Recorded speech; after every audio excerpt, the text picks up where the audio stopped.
తెలుగు రాష్ట్రాల్లో అల్ ఖైదా ఉగ్రవాదులు భారీ ఎత్తుగడకి ప్లాన్ వేశారు. ఒక భారీ దాడికి యత్నించారు. అయితే ఈ నేపథ్యంలోనే పెద్ద ఎత్తున ఇప్పుడు ఈ వార్తలు సంచలనంగా మారాయి. ఒక్కసారిగా అసలు ఏం జరుగుతుందో అర్థం కాని పరిస్థితి. కడప జిల్లా రాయచోటిలో ప్రస్తుతం ఆ అల్ ఖైదా తీవ్రవాదులని అదుపులోకి తీసుకున్నారు కడప పోలీసులు. యాంటీ టెర్రరిస్ట్ స్క్వాడ్ టీమ్స్ ప్రస్తుతం ఇద్దరిని అదుపులోకి తీసుకున్నారు. ఎస్, ఇక్కడ మీరు చూస్తున్నారు కదా, ఇది ఎప్పుడో దృశ్యాలు, వాళ్ళ చాలా కాల క్రితం ఫోటోలు ఇవన్నీ కూడా. సో ఈ ఇద్దరు ఉగ్రవాదులను కూడా అదుపులోకి తీసుకున్నారు రాయచోటిలో. ప్రస్తుతానికి వీరికి సంబంధించిన విషయాలని చాలా క్లియర్ గా పోలీసులు విచారిస్తూ ఉండగా సంచలన నిజాలు బయటపడుతున్నాయి. రాయచోటికి మక్కం మార్చిన తర్వాత ఉగ్ర కుట్రలకు తెరలేపారట. స్థానిక యువతులతో టెర్రరిస్టులు అబూబకర్, మన్సూర్ అలీలు వివాహం చేసుకున్నారట. పక్కా ప్లాన్ తో, పక్కా సమాచారంతో తమిళనాడు పోలీసులు అరెస్ట్ చేశారు. టెర్రరిస్టుల ఇళ్లని కూడా పోలీసులు తనిఖీలు చేస్తున్నారు. భారీగా వారి ఇంట్లో నుంచి పేలుడు పదార్థాలని, కీలకమైన డాక్యుమెంట్స్ ని ఎక్కడ స్కెచ్ వేయాలి, ఎలా దాడి చేయాలి, ఎలా ఏం చేయాలి దానిపైన కూడా పక్కాగా మ్యాప్లను కూడా వాళ్ళు సిద్ధం చేసినట్టుగా పోలీసులు తెలుపుతున్నారు. సో ఏటీఎస్ అధికారుల అదుపులో ప్రస్తుతానికి వీరిద్దరు పెళ్లి చేసుకున్న మన్సూర్ అలీ, ఆ తర్వాత అబూబకర్ ఇద్దరు కూడా వివాహం చేసుకున్న ఆ ఇద్దరు మహిళలను కూడా పోలీసు అదుపులోకి తీసుకున్నారు. ఇంటి ఓనర్ మన్సూర్ అలీ మామను కూడా పోలీసులు విచారిస్తున్నారు. ఎవరెవరికి శిక్షణ ఇచ్చారో గుర్తించే పనిలో ఉన్నారు ఏటీఎస్ అధికారులు. ఎందుకంటే 200 మంది వీరి దగ్గర శిక్షణ పొందారట. అంటే భారతదేశం పైన, భారతీయుల పైన, తెలుగు రాష్ట్రాల పైన కుట్రలు చేసి, పన్నాగాలు పన్ని, దాడి చేసి, మారణ హోమాన్ని సృష్టించే విధంగా 200 మంది వీరి దగ్గర శిక్షణ తీసుకున్నారట. అల్ ఖైదా తీవ్రవాదులైనటువంటి మన్సూర్ అలీ, అబూబకర్ దగ్గర 200 మంది యువకులు శిక్షణ తీసుకున్నారట. మరి వారందరినీ పట్టే పనిలో ఉండాలి కదా డెఫినెట్గా, లేకపోతే ఇక్కడ ఒక మారణ హోమం సృష్టించే అవకాశం ఉన్నట్టుగా తెలుస్తోంది. పెద్ద ఎత్తున పేలుడు పదార్థాలు. ఇక్కడ వాళ్ళు ఎక్కడికి వెళ్ళినా అక్కడ ఆధార్ కార్డు మార్చుకుంటూ ఉండేవారట. ఎక్కడికి వెళ్ళినా అక్కడ ఆధార్ కార్డు మార్చుకోవడం, అక్కడి అడ్రస్లు మార్చుకోవడం, వేషాధారణ మార్చుకోవడం, ప్రతి చోట. ఉదాహరణకి నార్త్ ఇండియన్ వైపుగా వెళ్తే నార్త్ ఇండియాలో అక్కడ ఈ వేషాధారణకు తగ్గట్టుగా అక్కడ పేర్లు మార్చుకోవడం, తెలుగు రాష్ట్రాలకు వచ్చిన తర్వాత ఆధార్ కార్డు మార్చుకోవడం, ఇక్కడ పేర్లు మార్చుకోవడం, ఇక్కడ వేషాధారణ మార్చుకోవడం.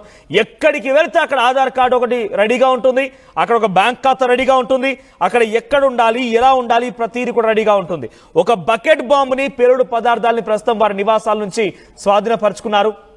రాయచోటికి వచ్చిన తర్వాత ఒక ఇద్దరిని మహిళల్ని పెళ్లి చేసుకున్నారు వీరు. వారిద్దరికి సంతానం కూడా కలిగింది. సో ప్రస్తుతానికి ఆ మహిళలను కూడా పోలీసులు యాంటీ టెర్రరిస్ట్ స్క్వాడ్స్ అదుపులోకి తీసుకున్నాయి. సో ఏటీఎస్ అధికారులు అదుపులో తీసుకుని వారిని విచారిస్తుండగా చాలా కీలక విషయాలు బయటపడుతున్నాయి. ఆ ఇంటి ఓనర్ ఎక్కడైతే రాయచోట్ల వీళ్ళు ఉన్నారో, ఆ ఇంటి ఓనర్ మన్సూర్ అలీని కూడా ప్రస్తుతం మన్సూర్ అలీ మామని కూడా ప్రస్తుతం పోలీసులు విచారిస్తున్నారు. అయితే ఒక చిల్లర దుకాణం నిర్వహిస్తూ ఉండేవాట మన్సూర్. చిల్లర దుకాణం నిర్వహించేటువంటి మన్సూర్ కి ప్రతిరోజు ఒక పార్సల్ వచ్చేదట. మరి ఆ పార్సల్లో ఏముంది అనే దానిపైన కూడా పోలీసు ఆరాధిస్తే ఆ అన్నదమ్ములు కీలక డాక్యుమెంట్లని స్వాధీనం చేసుకున్నారు. ఏంటి ఆ డాక్యుమెంట్లు? ఎక్కడెక్కడ ఆపరేషన్ చేయాలి, ఎక్కడెక్కడ క్రౌడీగా ఉంటారు, ఎక్కడగా హై డెన్సిటీ పాపులేషన్ ఉంటుంది. తెలుగు రాష్ట్రాల్లో హైదరాబాద్ లో ఎక్కడెక్కడ హై డెన్సిటీ పాపులేషన్ ఉంటుంది, విజయవాడలో ఎక్కడ హై డెన్సిటీ పాపులేషన్ ఉంటుంది. హై డెన్సిటీ పాపులేషన్ అంటే తక్కువ స్థలంలో ఎక్కువగా జనాభా ఉండడం.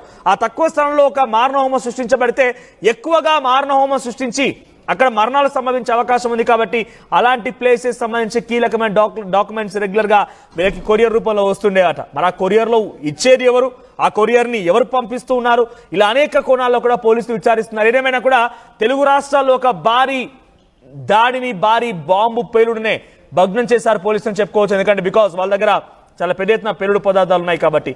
ఇంకా వీరి దగ్గర 200 మంది యువకులు ఎవరైతే శిక్షణ పొందారో వారిని కూడా గుర్తించే పనిలో ఉన్నారు. ఎస్, మరిన్ని అప్డేట్స్ తో మా ప్రతినిధి కిషోర్ సిద్ధంగా ఉన్నారు. ఎస్ కిషోర్, ఏంటి కడప జిల్లా రాయచోట్లో ఇద్దరు కూడా వివాహం చేసుకున్నారు. ఎక్కడికి వెళ్తే అక్కడ ఆధార్ కార్డు రెడీగా ఉండడం, ఎక్కడికి వెళ్తే అక్కడ బ్యాంక్ అకౌంట్ రెడీగా ఉండడం.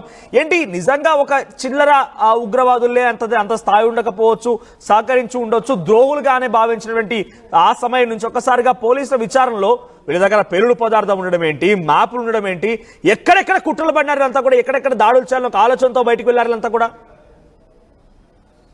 మనోజ్, ఏదైతే నిన్న రాయచోటిలో అల్ ఖైదా తీవ్రవాదులతో ఒక రకంగా సన్నిహిత సంబంధాలు ఉన్నటువంటి ఇద్దరు ఉగ్రవాదులను అదుపులోకి తీసుకున్న తర్వాత అటు రాయచోటి పోలీసులు అప్రమత్తం కావడం జరిగింది. ఆ నేపథ్యంలోనే అటు రాయచోటి ప్రాంతంలో వారు నివాసం ఉన్నటువంటి ప్రాంతంలో కూడా క్షుణ్ణంగా తనిఖీలు నిర్వహిస్తున్నారు. ఈ నేపథ్యంలో కీలకమైనటువంటి అంటే కొంత సంచలనమైనటువంటి విషయాలు కూడా వెలుగులోకి వచ్చినట్టు సమాచారం. ఈ నేపథ్యంలోనే అక్కడ 3 ఆటోలకు సంబంధించినటువంటి భారీ పేలుడు పదార్థాలను కూడా స్వాధీనం చేసుకున్నారంటే ఏ స్థాయిలో వాళ్ళు తెలుగు రాష్ట్రాల్లో ఉగ్ర దాడికి వ్యూహం పన్నారు అన్నటువంటి అనుమానాలు కూడా బలాన్ని రేకెత్తిస్తున్నట్టు. మరోవైపు అటు బకెట్ బాంబును కూడా స్వాధీనం చేసుకున్నట్లు సమాచారం తెలుస్తుంది. అయితే వీరిద్దరు ఎవరైతే అబూబకర్ సిద్దిక్ అదేవిధంగా మన్సూర్ అలీ ఖాన్లు గత 15 ఏళ్ల క్రితం ఇక్కడ రాయచోటికి మకాం మార్చారు. మకాం మార్చిన అనంతరం కూడా ఇక్కడ ఉన్నటువంటి స్థానికంగా ఒక పేద కుటుంబానికి చెందిన 2 యువతులను కూడా వీరు వివాహం చేసుకోవడం జరిగింది. అయితే కొత్తపల్లికి చెందినటువంటి ఒక ప్రాంతంలో ఒకరు వివాహం చేసుకుంటే అదే విధంగా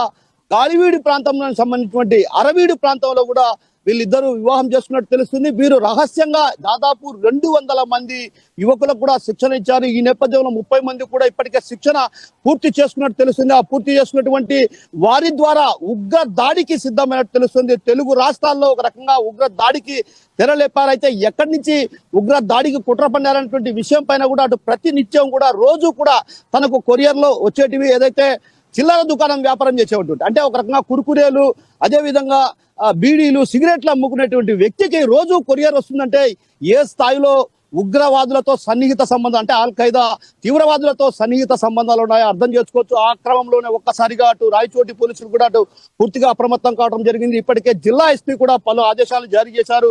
ఏదైతే ఇంట్లో క్షుణ్ణంగా తనిఖీలు చేస్తున్నటువంటి నేపథ్యంలో కూడా కొన్ని కీలకమైనటువంటి డాక్యుమెంట్ కూడా స్వాధీనం చేసుకోవడం జరిగింది. అదే అబూబకర్ ఇద్దరు కూడా వాళ్ళ మొబిలిటీ ఏంటి అంటే వాళ్ళు ఎక్కడి నుంచి వచ్చారు, ఎక్కడికి ప్రయాణిస్తూ ఉండేవారు, రాయచోటి రాకముందు ఎక్కడెక్కడ ట్రైనింగ్ తీసుకున్నారు, వాళ్ళ రాకపోకలు ఎక్కడికి ట్రాన్స్పోర్ట్ చేశారు, ఇవన్నీ కూడా కొంత పోలీసులు రాబట్టే ప్రయత్నం చేశారా?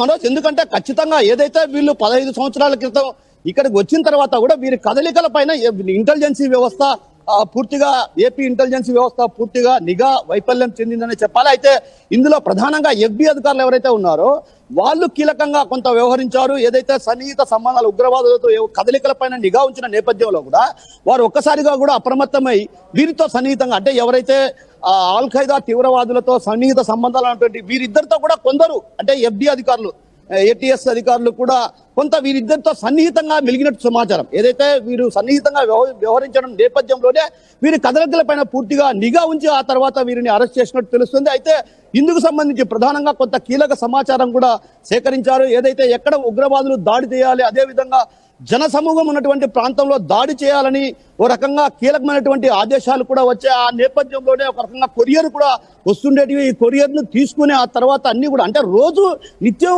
ఒక ప్రాంతం నుంచి కొరియర్ వచ్చేది. అంటే ఏ ప్రాంతం నుంచి కొరియర్ వచ్చింది ఏంటన్నటువంటి విషయం పైన కూడా అటు ఆరాధిస్తున్నారు. అదే విధంగా ఇందులో ఏదైతే ఆల్ ఖైదాకు సంబంధించి ప్రధానంగా ఎవరితో సన్నిహిత సంబంధాలు ఉన్నాయి, అదే విధంగా వీరు పెళ్లి చేసుకున్నటువంటి కుటుంబ నేపథ్యాన్ని కూడా ఒక రకంగా ఆరాధిస్తున్నారు. అదే విధంగా వారి ఇళ్లలో కూడా క్షుణ్ణంగా సోదాలు చేస్తున్నారు. అదే విధంగా వీరికి ఆధార్ కార్డు అంటే ఏ రాష్ట్రానికి వెళ్తే ఆ రాష్ట్రానికి ఆధార్ కార్డులు కూడా తీసుకుంటున్నారంటే పరోక్షంగా ఇక్కడ ఉన్నటువంటి కొందరు వీరికి కొరియర్ ఎక్కడి నుంచి వచ్చేది, కొరియర్ పంపించిన వాళ్ళు ఎవరు, దాని తాలూకా ఇన్ఫర్మేషన్ ఏమైనా బయటికి తెలుస్తోందా?